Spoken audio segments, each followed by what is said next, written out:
Voices from Nepal. We'll get you a voice from Nepal. This is an exclusive. The South Indian shall speak to somebody who is there. It is his struggle. It is his voice. Kathmandu has witnessed widespread unrest as student-led Gen Z protest over a social media ban escalated into a larger movement against the government.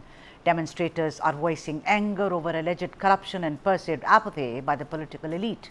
Smoke billowing from buildings, smoke from torch buildings, curfew enforcement and intermittent gunfires marks the streets, creating an atmosphere of tension, fear and uncertainty. Even as Kathmandu airport will reopen from today, the ordeal of those stranded doesn't seem to really ease. Joining us live from Nepal is Rafiq Pullarat, Director of Sky Crew Holiday India and UAE, to give us what is really happening there and even how is he coping even as the situation is unfolding. Let's welcome Rafiq. Rafiq, thank you so much for making the time. These are tough times for all of us. For you who's been there, you run, Sky Crew Holidays.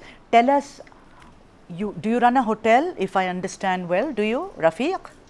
Yeah, we are in a hotel, yes. Yeah, so tell me what is the situation there, because I'll tell you first. I mean, we have a lot of our, countrymen, women who are stuck at the airport. I mean, these are, members of the Isha Foundation. Till this morning, they were saying how it is very difficult, the airport, no water, no food, old people, babies, one bathroom. The other lot is staying in a very, very fancy 5-star hotel in KTM in Kathmandu, and they are inside, cooped up. They are scared because the streets outside are really scary right now. Rafiq, tell us what's happening with your hotel and with our sisters and brothers of India. Yes, what I can say depends on the experiences which we are going through for the last 2 days. Yesterday it was horrible, I mean terrible, I would say. It was terrible yesterday. And even we were traveling from one place to another. That means we are away from 8 kilometers away from Kathmandu. Our vehicle got stopped, and we tried to get some assistance from the police. But even the police station, which was near to our the place where we stopped, the police station name is called Goshala Police Station, which was a big police station. I think it's one of the major police stations, having a lot of vehicles and a lot of police people are over there.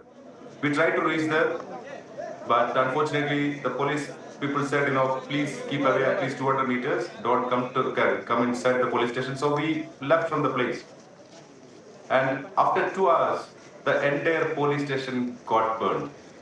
So the entire police station completely, literally was, on a flame. Right. So that situation yesterday.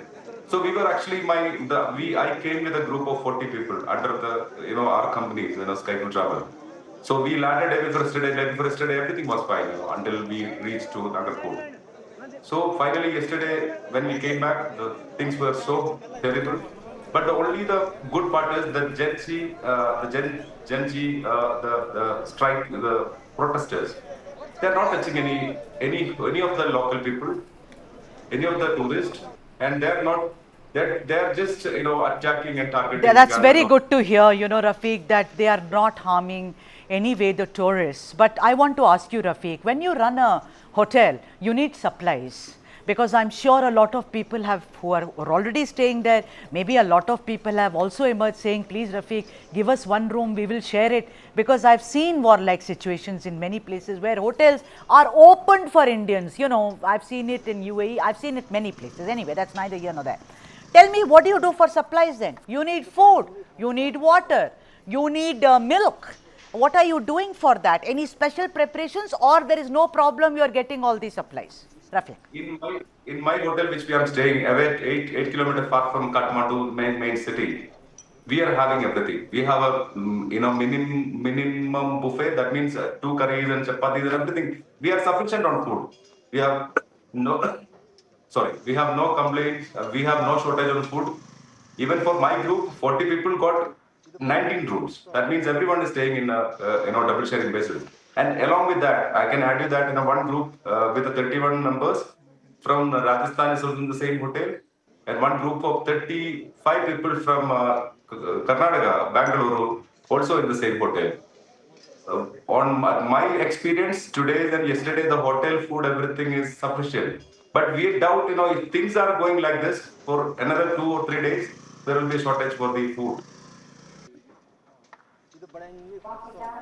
All right, that's good to hear that, you are managing very well. But how do you see the situation unfolding? How long, Rafiq, will you be able to manage like this? You have enough experience, Rafiq, there is no doubt. But even the so-called rich, high-flying, five-star hotels are very scared that because in Nepal, it's not that you get all the supplies from KTM.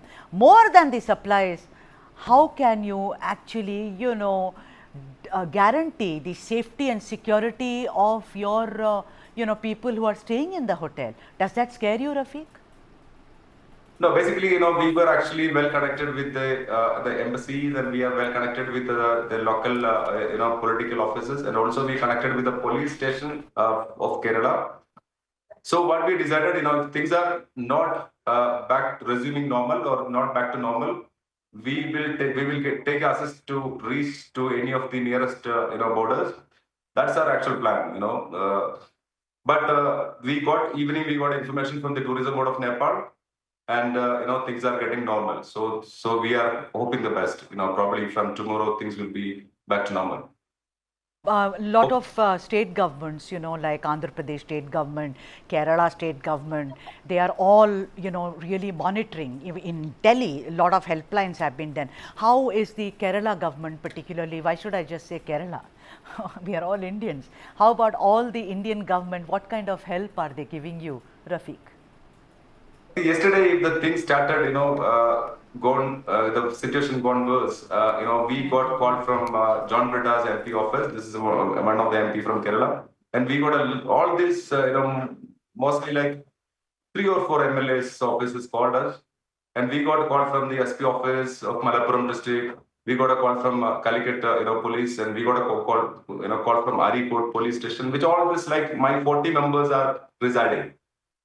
So I would say that the all local bodies and all these bureaucrats, all the departments are really monitoring us. Okay, we have no complaints. We are so far so good. And only thing is, my group is having people age group of 9. One child is 9 years, and she got panic yesterday because of a lot of places getting fired and the fog in the road. And also we have the senior citizens like 76 years, so they are literally emotionally little damaged. Otherwise we are very safe here. We are giving maximum support to the guests, and they are happy so far. They are okay. They know they will go back home very safe. No, Rafiq, thank you so much. Just stay with us, and even as we bring our viewers up to speed as to what the situation, that situation which began in Nepal, you see smoke billowing from the parliament, you see how major buildings, major landmark, government buildings in Kathmandu, some were torched, some were destroyed. We saw Oli resigning, we saw the president also putting in his papers, we saw, several deaths which happened, we saw the finance ministers who was kicked and chased out. Gen Z angry at the continuing corruption. Gen Z angry as to how what they called as the privileged Nepo kids who got all the icing of the cake, leaving them, the ordinary people of Nepal, with no jobs, with no guarantees of an employment, several changes in the government, but then nothing really happened. There were no guarantees. That's what we are calling it, Nepal on the boil. The anger, and many experts are saying to just call it a social media ban-led protest by Gen Z will be very, very superficial. The ground was shaking. There was already lots of seeds which were actually buried into the ground of Kathmandu, where there was anger which boiled over, and we saw, look at those visuals on your screens right now which are coming from Nepal. What will happen next is for us to really wait and watch, even as the army chief had appealed to the Gen Z protesters, saying that they should maintain peace. They should be very, very cognizant of the fact that some kind of a solution will be in front of them sooner rather than later.